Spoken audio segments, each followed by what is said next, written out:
வணக்கம். நம்ம இந்த வீடியோவில் வந்து இன்னும் கொஞ்சம் ப்ராப்ளம்ஸ் வந்து லூப்ஸ் வச்சு சால்வ் பண்ணுறது எப்படின்னு நம்ம டிஸ்கஸ் பண்ணலாம். ஸோ ஃபஸ்ட்டு நம்ம ஒரு ப்ராப்ளம் எடுத்துக்கலாம். நம்ம மேத்தமெட்டிக்ஸில் ஏற்கனவே படிச்சிருப்போம் இந்த கான்செப்டை, அர்த்தமெட்டிக் ப்ராக்ரெஷன் அப்படின்னு ஒரு கான்செப்ட் படிச்சிருப்போம்.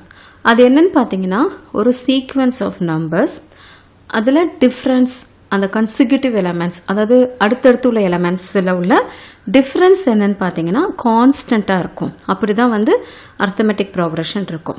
So given the first term in the sequence and the common difference between the terms, write a Python code to determine the nth term அப்படிங்கிறாங்க.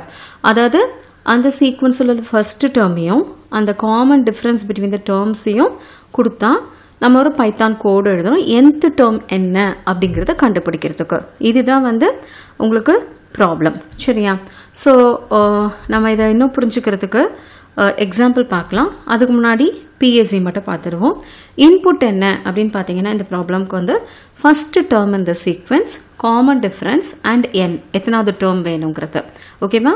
ஸோ அவுட்புட் வந்து nth டேர்ம் இந்த sequence. Concept என்ன involve ஆகும்னு பார்த்தீங்கன்னா, repeated addition பண்ணலாம். இல்லைன்னா நம்ம படிச்சிருப்போம் ஃபார்முலா, இந்த ஃபார்முலா யூஸ் பண்ணலாம். பட் நம்ம இப்போ வந்து ரிப்பீட்டட் அடிஷன் தான் பண்ண போகிறோம். சரியா? ஸோ எக்ஸாம்பிளுக்கு எடுத்துக்கோங்க. ஏ வந்து 5, அதாவது ஃபர்ஸ்ட் டேர்ம் வந்து 5ங்கிறாங்க. டி வந்து 4னா டிஃப்ரென்ஸு, என் வந்து 10th டேர்ம் கேட்குறாங்க. ஸோ செகண்ட் டேர்ம் பார்த்தீங்கன்னா ப்ரீவியஸ் டேர்மோட நம்ம 4 ஆட் பண்ணோம். Third term, fourth term, fifth term, sixth term, seventh term, eighth term, ninth term, 10th term. சரியா? இப்படி தான் வந்து ஜென்ரேட் ஆகும். ஃபஸ்ட்டு டேர்மை வச்சுட்டு அந்த நம்ம என்ன டிஃப்ரென்ஸ் கொடுக்குறோமோ அது வந்து ஒவ்வொரு டேர்முக்கும் ஆட் ஆகிக்கிட்டே போய்கிட்டே இருக்கும் அந்த nth டேர்ம் வர வரைக்கும். ஸோ 41. அதே மாதிரி ஏ வந்து 3 அப்படின்னு எடுத்துக்கோங்க. டி வந்து 2, 50 அப்படின்னா 101 அப்படின்னு வரும். ஸோ இப்போ நீங்கள் அல்கோரிதம் எழுதணும்னா எப்படி எழுதலாம்? Read the first term, common difference and value of n. சரியா? எஃப் டி என்னன்னு சொல்கிறாங்க. Initialise summation equal to F. நம்ம சம் கண்டுபிடிக்க போகிறோம் இல்லையா? ஸோ அதை வந்து எஃப்னு இனிஷியலைஸ் பண்ணிக்கலாம். ஏன்னா ஃபர்ஸ்ட் டேர்முக்கு i equal to 0. Repeat step 4 until i less than n-1. ஏன்னா ஃபர்ஸ்ட் டேர்ம் ஏற்கனவே வந்துடுச்சு இல்லையா?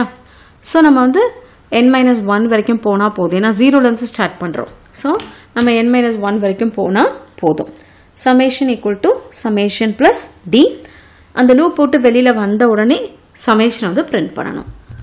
இதுதான் வந்து அல்கோரிதம். இப்போ நம்ம வந்து கோடு எழுதலாம். வைல் லூப் வச்சு எழுதலாம், ஃபார் லூப் வச்சு எழுதலாம். ரெண்டுமே நம்ம எழுதலாம். இப்போ நம்ம என்ன பண்ண போகிறோம்னா அல்கோரிதம் அப்படி இம்ப்ளிமெண்ட் பண்ணலாம். ஸோ ஃபர்ஸ்ட் டேர்ம் வந்து யூசர் இருந்து வாங்கிக்கலாம்.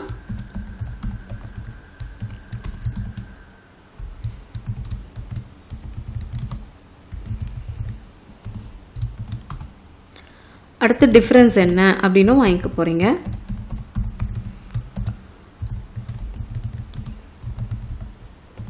அப்புறமேல்ட்டு உங்களுக்கு எத்தனாவது டேர்ம் வேணும் n அப்படிங்கிறதையும் யூசர் இருந்து வாங்கிக்கலாம். ஓகேவா? ஸோ இப்போ நம்ம வைல் லூப் யூஸ் பண்ணலாம் ஃபஸ்ட்டு. ஸோ சமேஷன் அப்படிங்கிறது உங்களுக்கு வந்து 0 அப்படின்னு இனிஷியலைஸ் பண்ணிக்கிறேன். வைல் i ஈக்குவல் டு 0 போட்டுக்கலாம். சரி, அதுதான் லூப் கண்ட்ரோலிங் வேரியபிள் i தான் வந்து. So while i less than n-1. சரியா? சமேஷன் 0ன்னு இல்லாமல் நம்ம அல்கோரிதமில் கொடுத்த மாதிரி சமேஷன் வந்து fன்னு கொடுத்துடலாம். ஓகேவா? ஸோ இப்போ நீங்கள் while i less than n-1 summation plus equal to அப்படின்னு என்ன அர்த்தம்? Summation equal to summation plus D add பண்ணுறீங்க. ஓகே, டியை வந்து ஆட் பண்ணிக்கோங்க. அப்புறம் ஐயை வந்து இன்க்ரிமெண்ட் பண்ணிடணும். So i plus equal to 1 அப்படின்னு சொல்லிட்டு அவ்வளோதான். இது நம்ம கண்டினியூ பண்ணிக்கிட்டே இருந்தோம்னா உங்களுக்கு ஆட்டோமேட்டிக்காக சமேஷனில் வந்து ஒரு சமேஷன் ப்ளஸ் டி மட்டும் பத்தாதுன்னு நினைக்கிறேன். டேர்ம் தான் வந்து உங்களுக்கு ஜென்ரேட் ஆகும் இல்லையா? டேர்ம் தான் பிரிண்ட் பண்ணணும். சமேஷன்றதை விட ஓகே, அது வந்து டேர்ம் தான் ஆக்சுவலாக. ஸோ பெட்டர் வந்து நம்ம டேர்ம்னு கொடுத்துக்கலாம். சாரி சமேஷன் கொடுத்துருக்கக்கூடாது, டேர்ம்னு கொடுத்துக்கலாம். ஸோ நம்ம ஒரு டேர்மை ஜென்ரேட் பண்ணுறோம், ப்ளஸ் ஈக்குவல் டு டின்னு கொடுத்து நம்ம சம்லாம் கண்டுபிடிக்கல. அந்த டியை வச்சு நம்ம ஆட் பண்ணோடனே அடுத்த டேர்ம் நமக்கு கிடைக்கிது. இங்கே நம்ம அந்த டேர்மை வந்து பிரிண்ட் பண்ணிடலாம். ஓகேவா? இங்கே பிரிண்ட் பண்ண வேணாம், லாஸ்ட்டாக தான் பிரிண்ட் பண்ணோம். nth டேர்ம் தான் கேட்டிருக்காங்க இல்லையா? ஸோ லூப்பை விட்டு வெளியில் வந்த உடனே நம்ம வந்து பிரிண்ட் பண்ணிடலாம்.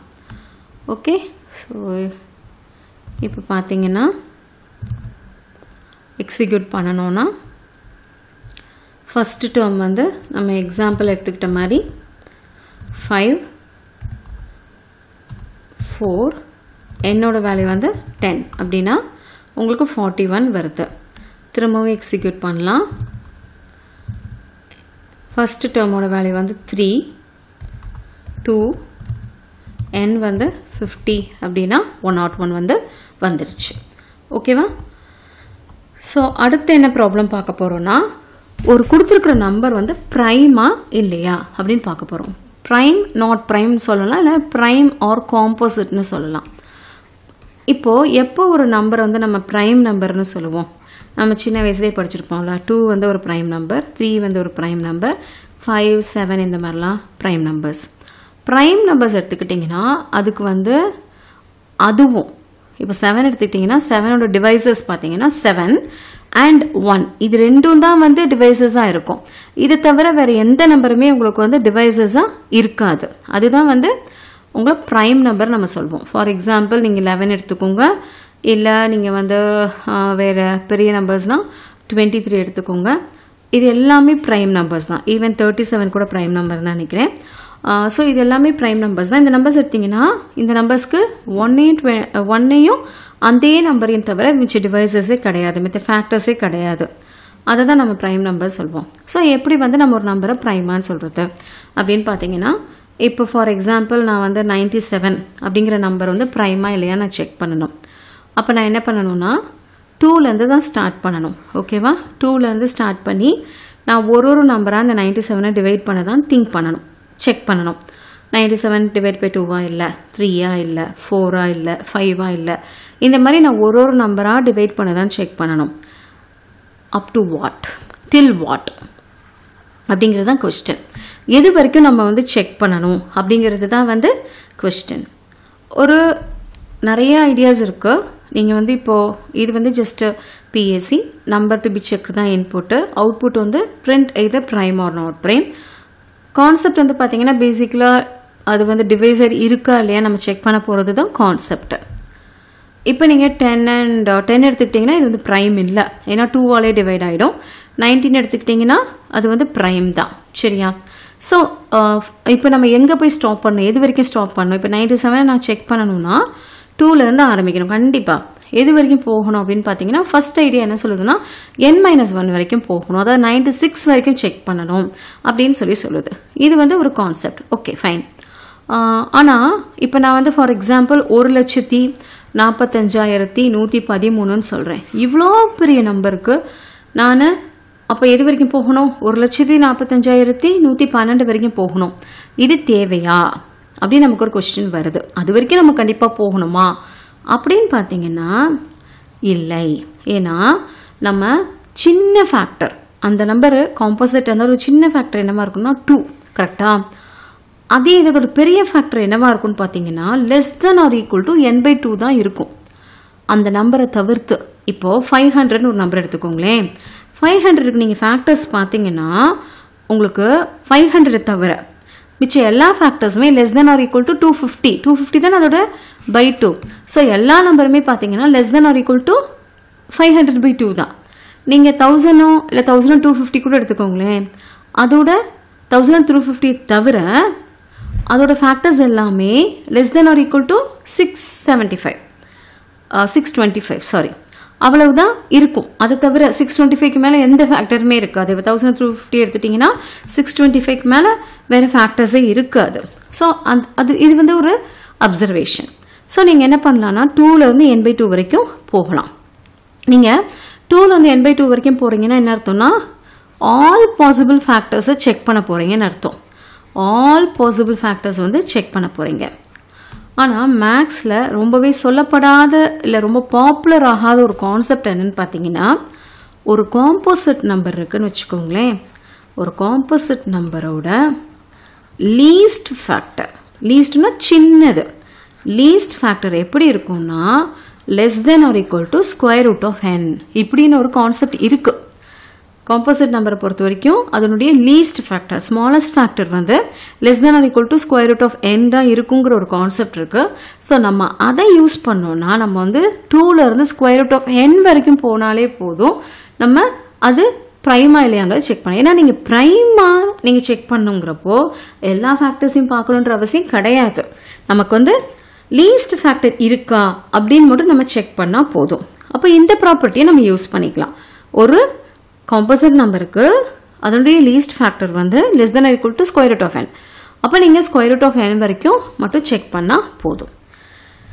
ஸோ நம்ம ஒரு அல்காரிதம் எழுதணும்னா read the number f equal to 2, starting value தான் first value 2, n equal to square root of n. ஓகேவா? ஸோ நம்ம ரிப்பீட் பண்ண போகிற step number 4 while f less than or equal to l வரைக்கும் if n is divisible by f print not prime, otherwise go to step number and then go to step number 6. அப்படி இல்லைனா f equal to f plus 1 போட்டுட்டு நம்ம repeat பண்ணிக்கிட்டே இருக்கணும். இந்த steps வந்து இதுதான் அல்காரிதம். நம்ம இதுக்கு வந்து ஃபார் லூப் வச்சு எக்ஸிக்யூட் பண்ணுவோம். இது நான் ஜஸ்ட் while வச்சு முடிச்சிட்டேன். ஓகே, இதை ஓகே நம்ம இந்த ப்ராப்ளம் ப்ரைம் நம்பர்ஸ் இப்போ கண்டினியூ பண்ணலாம். ப்ரைம் வந்து நம்ம ஃபார் வச்சு எழுதுறத பார்க்கலாம். ஸோ 2.2.py சரியா? ஸோ யூசர் வந்து நீங்கள் என்னோட வேல்யூ வந்து வாங்கிக்கிறீங்க. என்டர் n, அப்புறம் ஸ்டார்ட் வேல்யூ என்னன்னு பாருங்கள். ஸ்டார்ட் வேல்யூ வந்து 2, ஸ்டாப் வேல்யூ என்னன்னு பார்த்தீங்கன்னா ஸ்கொயர் ரூட் ஆஃப் n இல்லையா? ஸோ இம்போர்ட் மேத் எப்படி ஸ்கொயர் ரூட் பார்க்குறதுன்னா நம்ம மேத் லைப்ரரி தான் யூஸ் பண்ணோம். math.sqrt of n அப்படின்னு கொடுத்தீங்கன்னா உங்களுக்கு வந்து ஸ்கொயர் ரூட் கிடைச்சிடும். பட் நமக்கு வந்து இன்டிஜர் வேல்யூ தான் வேணும். கரெக்டாக? இப்போ 4.5 அப்படின்னு வருதுன்னா நமக்கு 4 வரைக்கும் செக் பண்ணாலே போதும். ஃபார் எக்ஸாம்பிள் நீங்கள் வந்து ஒரு 13 வந்து ப்ரைமா இல்லையா நீங்கள் செக் பண்ணோன்னா ஸ்கொயர் ரூட் ஆஃப் 13 எடுப்பீங்க. ஸ்கொயர் ரூட் ஆஃப் 13 எடுத்தால் 3 பாயிண்ட் சம்திங் வரும். 3 வரைக்கும் நீங்கள் செக் பண்ணாலே போதும். ரைட்டா? இல்லை 4 வரைக்கும் செக் பண்ணணும் கூட பண்ணிக்கலாம். பட் அப்படின்னா நமக்கு இன்டீஜராக தான் வேணும். அதுதான் வந்து மெயினு. ஸோ இன்ட்டை கன்வெர்ட் பண்ணிக்கிறோம். இப்போ for i in range start comma stop plus 1. Okay, stop வரைக்கும் போகணும்னு சொல்கிறேன். நம்ம ஸ்டெப் வேல்யூ கொடுக்க வேணாம். கொடுக்கலைன்னா ஆட்டோமேட்டிக்காக 1 by 1 தான் உங்களுக்கு இன்க்ரிமெண்ட் ஆகிட்டு போயிட்டு இருக்கும். இப்போ நம்ம என்ன செக் பண்ணணும்னா if n mod i equal to 0. இப்போ i வந்து என்ன டிவைட் பண்ணுதான்னு பார்க்கணும். டிவைட் பண்ணுதுன்னா நீங்கள் என்ன செய்யணும்? இமீடியட்டாக print composite இல்லை not prime அப்படின்னு சொல்லிட்டு லூப்பை பிரேக் பண்ணிட வேண்டியதான். ஏன் பிரேக் பண்ணணும்னா ஃபார் எக்ஸாம்பிள் நான் 10ங்கிற நம்பரை கேட்குறேன், அது வந்து காம்போசிட்டா இல்லையான்னு. நீங்கள் வந்து ஸ்கொயர் ரூட் ஆஃப் 10 போட்டிங்கன்னா 3 பாயிண்ட் சம்திங். ஸோ நீங்கள் 3 வரைக்கும் போகணும் அப்படிங்கிற மாதிரி இருக்கும் இல்லையா? பட் ஆனால் நீங்கள் 2 செக் பண்ணாலே அது டிவிசிபிள். ரைட்டா? அப்போ நம்ம உடனே லூப்பை விட்டு பிரேக் பண்ணிடுவோம். 3 போய் நம்ம செக் பண்ண மாட்டோம். அதுதான் நம்ம இங்கே லூப்பில் வந்து பிரேக்குன்னு சொல்கிறோம். அப்போது எப்போ நீங்கள் வந்து ப்ரைம்னு சொல்வீங்க? அந்த லூப் பிரேக்கே ஆகலை. எப்போ பிரேக் ஆகாமல் இருக்கும்? அது ஒரு ஃபேக்டரே பார்க்கலைனா தான் பிரேக் ஆகாமல் இருக்கும். ஒரு ஃபேக்டரை பார்த்துருந்தா பிரேக் ஆகிருக்கும். ஸோ நீங்கள் எல்ஸை வந்து இப்போ லூப்புக்கு அப்ளை பண்ணிவிட்டு பிரிண்ட் ப்ரைம் அப்படின்னு நீங்கள் சொல்லிடலாம். சரியா? ஸோ நீங்கள் இந்த கோடு எக்ஸிக்யூட் பண்ணிங்கன்னா உங்களுக்கு வந்து என்னோட வேல்யூ ஃபார் எக்ஸாம்பிள் நம்ம வந்து 11 அப்படின்னு கொடுக்குறோன்னா ப்ரைம். இதே இது 9 அப்படின்னு கொடுங்க. 9 கொடுத்தா காம்போசிட். ஸோ அதே மாதிரி 32 அப்படின்னா உங்களுக்கு காம்போசிட். அதே மாதிரி 49 கொடுப்போம். அப்போ அது காம்போசிட்னு பிரிண்ட் பண்ணுது. ஓகேவா? ஸோ அடுத்த ப்ராப்ளம் என்னன்னு பார்த்தீங்கன்னா, ஒரு மெடிக்கல் ஷாப் இருக்குது, அதில் n டேப்லெட்ஸ் இருக்குது. சரியா? சம் நம்பர் ஆஃப் டேப்லெட்ஸ் இருக்குது of a particular brand. For example Dolo அப்படின்னு வச்சுக்கலாம். Customers come to the shop and get some D tablets. இப்போ ஒருத்தராக கடைக்கு போகிறாங்க. ஒருத்தர் வந்து 5 டேப்லெட்ஸ் வாங்குவார், இன்னொருத்தர் வந்து 8 டேப்லெட்ஸ் வாங்குவார், இல்லை இன்னொருத்தர் 10 டேப்லெட்ஸ் வாங்குவார். அந்த மாதிரி ஒருத்தரும் ஒரு நம்பர் ஆஃப் டேப்லெட்ஸ் வந்து வாங்குறாங்க. Tablets will be given to the customer till it is getting finished. சரியா? தீர்ந்து போகிற வரைக்கும் கொடுப்பாங்க. when the customer asks for number of tablets T more than in hand. for example நம்ம கடையில் வந்து 8 டோலோ தான் இருக்குது. ஒருத்தர் வராரு, வந்து 10 டோலோ கேட்குறாரு. அப்போ அவர் என்ன செய்வார்னா, என்கிட்ட 10 இல்லை 8 தரவான்னு கேட்டு 8 கொடுத்துடுவார். சரியா? then the shop will give only m tablets. சரியா? so given the value of n, write a Python code to issue tablets till it get finished. இப்போ நம்ம வந்து என்னங்கிறது என்னன்னு பார்த்தீங்கன்னா, அந்த கடையில் இருக்க போகிற கையிருப்பு. ஒரு கடையை திறக்கும் போது மொத்தமாக எத்தனை டேப்லெட்ஸ் இருக்க போதோ அதை தான் வந்து நம்ம என்ன கொடுக்க போகிறோம். Write a Python code to issue tablets till it get finished and print the average number of distributions. So நம்ம இப்போ என்ன பண்ணணும்னா, ஒரு ஒயில் லூப். ஏன்னா இது எத்தனை வாட்டி போகும்னே நமக்கு தெரியாது. இதுக்கு நம்ம ஃபார் யூஸ் பண்ண முடியாது, நம்ம கண்டிப்பாக ஒயில் தான் யூஸ் பண்ண முடியும். ஃபர்ஸ்ட் ப்ராப்ளமுக்கு நம்ம ஃபார் யூஸ் பண்ணலாம், இல்லை ஒயிலும் யூஸ் பண்ணலாம். சரியா? பட் ஆனால் இதுக்கெலாம் வந்து நம்ம ஃபார் யூஸ் பண்ணவே முடியாது. இப்போ இதுக்கு பிஎஸ்சி பார்த்தீங்கன்னா, என்னங்கிறது number of tablets got by few customers, output வந்து average number of tablets purchase, concepts வந்து you have to get input till stock get finished and find average. ரைட்டா? இப்போ 10 டேப்லெட்ஸ் இருக்குன்னா ஃபர்ஸ்ட் யூஸர் 3 2 5 டேப்லெட்ஸ் போயிடுது. அடுத்து 2 3 கரெக்டாக 10 டேப்லெட்ஸும் காலி ஆயிடுச்சு. இப்போ 2.5. சரியா? இது எடுத்துக்கோங்க. 35 டேப்லெட்ஸ் இருக்குது. ஃபஸ்ட்டு 5 4 9 11 14 22 29 கரெக்டாக 29 + 3 32 34 ஒன்றே ஒன்று தான் இருக்கும் 35. ரைட்டா? ஸோ எத்தனை வாங்கியிருக்குது நீங்கள் பார்த்தீங்கன்னா 9 ஏதோ வரும். ஸோ டிவைட் பண்ணிங்கன்னா 3.88 அப்படிங்கிறது வருது. ஓகேவா? ஸோ நம்ம ஒரு அல்கோரிதம் எழுதலாம். ரீட் n, இதுதான் total number of tablets in hand. And நமக்கு டோட்டல் நம்பர் வந்து நம்ம கண்டிப்பாக வச்சுருக்கணும். ஏன்னா திரும்ப ஆவரேஜ் கண்டுபிடிக்க சொல்லியிருக்காங்க இல்லையா? ஸோ நம்ம அதை வந்து சேஞ்ச் பண்ணிடக்கூடாது. அதனால் ஒரு காப்பி எடுத்துக்கிறோம், இன்னொரு வேரியபிளை ஒரு காப்பி எடுத்துக்கிறோம். nc = n. இதுதான் லூப் கண்ட்ரோலிங் வேரியபிளாக இருக்க போகுது. சரியா? நம்ம வந்து ஸ்டெப்ஸ் 4 to 6 வந்து ரிப்பீட் பண்ணுறோம். எம்ங்கிறது ஒரு கஸ்டமரும் வாங்க போகிற நம்பர் ஆஃப் டேப்லெட்ஸு. அதை வந்து நம்ம டிக்ரிமெண்ட் பண்ணுறோம் என்ல இருந்து. அப்புறம் சியை இன்க்ரிமெண்ட் பண்ணிடுறோம். இப்படியே நம்ம வந்து ரிப்பீட் பண்ணிக்கிட்டே இருக்கிறோம். n வந்து > 0 ஆகிற வரைக்கும். ஆனால் இதில் ஒரே ஒரு கண்டிஷன் நம்ம செக் பண்ண மிஸ் பண்ணியிருக்கோம். என்னன்னு பார்த்தீங்கன்னா, m வந்து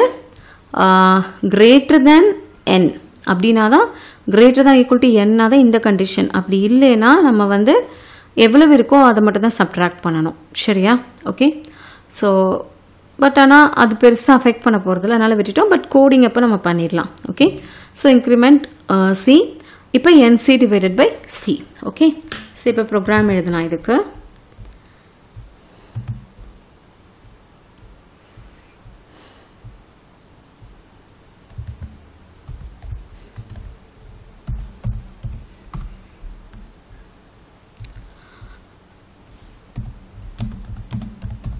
ஸோ ஃபஸ்ட்டு வந்து எத்தனை நம்பர் ஆஃப் டேப்லெட்ஸ் இருக்குங்கிறத வாங்கிக்கலாம்.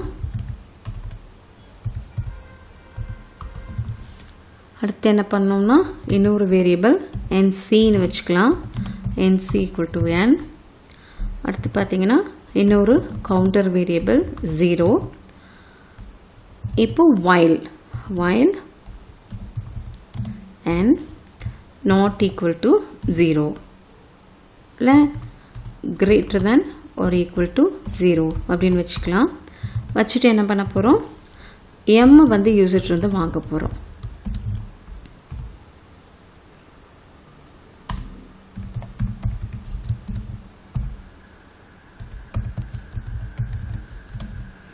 கஸ்டமர் எவ்வளவு கேட்க போகிறாங்கன்றதை வாங்க போகிறோம். அடுத்து என்ன செய்ய போகிறோம், n = n - m அப்படின்னு கொடுக்குறோம். அதை டிக்ரிமெண்ட் பண்ணிடுறோம். டிக்ரிமெண்ட் பண்ணிவிட்டு சியை வந்து நம்ம இன்க்ரிமெண்ட் பண்ணணும். c =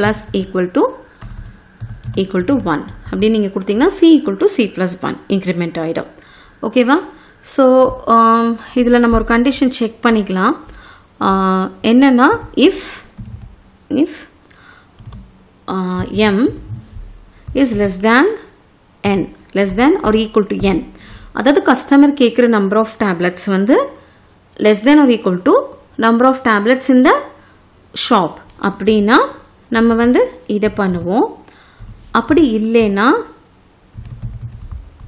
என்ன பண்ணலான்னா n = 0 அப்படின்னு கொடுத்துடலாம். சரியா?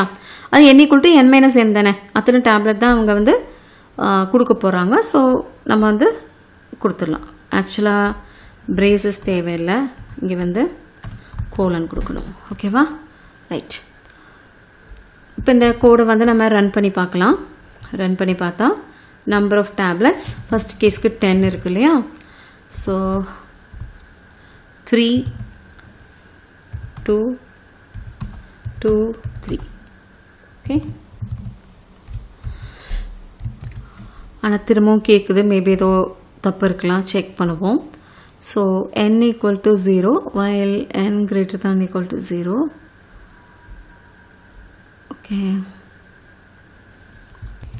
ஓகே, ப்ராப்ளம் என்னன்னு பார்த்தீங்கன்னா இங்கே greater than 0னா தான் லூப் வந்து எக்ஸிக்யூட் ஆகணும் இல்லையா? ஈக்குவல் டு 0னா நம்ம வந்து அடுத்த கஸ்டமருக்கு சர்வ் பண்ண மாட்டோம் இல்லையா? ஸோ அதுதான் ப்ராப்ளம். நம்பர் ஆஃப் டேப்லெட்ஸ் வந்து 10, கஸ்டமர்ஸ் 3, ரெண்டாவது கஸ்டமர் 2 கேட்குறாரு, அடுத்த கஸ்டமர் 2 கேட்குறாரு, அடுத்த கஸ்டமர் 3 கேட்குறாரு. ஸோ ஸ்டாப் ஆயிடுச்சு. ஓகே, நமக்கு ஆனால் இது மட்டும் ப்ராப்ளம் இல்லை. நம்ம என்ன செய்யணும்னா ஆக்சுவலாக நம்ம வந்து ஆவரேஜ் நம்பர் ஆஃப் டேப்லெட்ஸ் வந்து டிஸ்பிளே பண்ணணும் இல்லையா? ஸோ பிரிண்ட் என்னங்கிறது ஆக்சுவலாக 0 ஆயிடுச்சு. ஸோ n / c அப்படின்னு கொடுத்துடலாம். கரெக்டாக n / c அப்படின்னு கொடுத்தோம்னா இதே கேஸ் எடுத்துக்கலாம். நம்பர் ஆஃப் டேப்லெட்ஸ் 10, 3 2 2 இல்லை 3 2. ஓகே, ஸோ 2.5 அப்படின்னு சொல்லி வருது. Okay, fine. அடுத்த எக்ஸாம்பிள் எடுத்துக்கலாம். 35 டேப்லெட்ஸ் அப்படின்னு சொல்கிறாங்க. பட் 2 டெசிமல் பிளேஸ் தான் டிஸ்பிளே பண்ணோம் இல்லையா? ஸோ அதையும் பண்ணிடலாம். 2 டெசிமல் பிளேஸ் இங்கே டிஸ்பிளே பண்ணுறதுக்கு நம்ம ஃபார்மட் யூஸ் பண்ணிப்போம். நான் ஆவரேஜ் ஒரு வேரியபிளை ஸ்டோர் பண்ணிக்கிறேன். Average = nc/c. இப்போ நம்ம பிரிண்ட் பண்ணும்போது ஃபார்மட் யூஸ் பண்ண போகிறோம். ஸோ ஃபார்மட் ஃபஸ்ட்டு என்ன பார்த்தீங்கன்னா வேரியபிளோட நேமு, அடுத்து வந்து பார்த்தீங்கன்னா உங்களுக்கு அந்த ஸ்ட்ரிங்கு.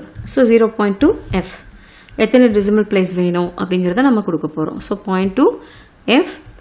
இப்போ இந்த கூட அந்த பழைய கேஸ்க்கு ரன் பண்ணி பார்க்கலாம். ரைட், 2.50. இப்போது அடுத்த கேஸு 35 டேப்லெட்ஸ் மொத்தம் இருக்குது அப்படின்னா கஸ்டமர் நம்பர் 1 5, கஸ்டமர் நம்பர் 2 4, 3 வந்து 2 3, அப்புறம் 8 7 3 2 3. ஓகேவா? ஸோ பார்த்தீங்கன்னா 3.89 கொஞ்சம் வேரியேஷன் இருக்க கோடில். That's okay. பைத்தான் வந்து எப்போவுமே கொஞ்சம் ப்ரிசைஸாக இருக்கும். ரைட். ஸோ இப்போ நம்ம கொஞ்சம் எக்ஸாம்பிள்ஸ் பார்த்தோம். எப்போ வந்து நம்ம வைல் யூஸ் பண்ணோம், எப்போ ஃபார் யூஸ் பண்ணோம். ஃபர்ஸ்ட் 2 ப்ராப்ளம் எடுத்திங்கன்னா நம்ம ஃபார் இல்லை வைல் ரெண்டுமே யூஸ் பண்ணலாம். பட் தேர்ட் கேஸ் எடுத்துக்கிட்டிங்கன்னா நம்மளால் முடியாது. ஏன்னா அது எத்தனை வாட்டி எக்ஸிக்யூட் ஆகணுங்கிறது நமக்கு தெரியாது. அப்போ அந்த கேஸில் நம்ம கண்டிப்பாக வைல் லூப் தான் போகணும். வைல் லூப் போகும்போது ரொம்ப கேர்ஃபுல்லாக இருக்கணும். அந்த கண்டிஷன் கொடுக்கும்போது அதே மாதிரி லூப் கண்ட்ரோலிங் வேரியபிள் நம்ம கரெக்டாக சேஞ்ச் பண்ணணும். நன்றி.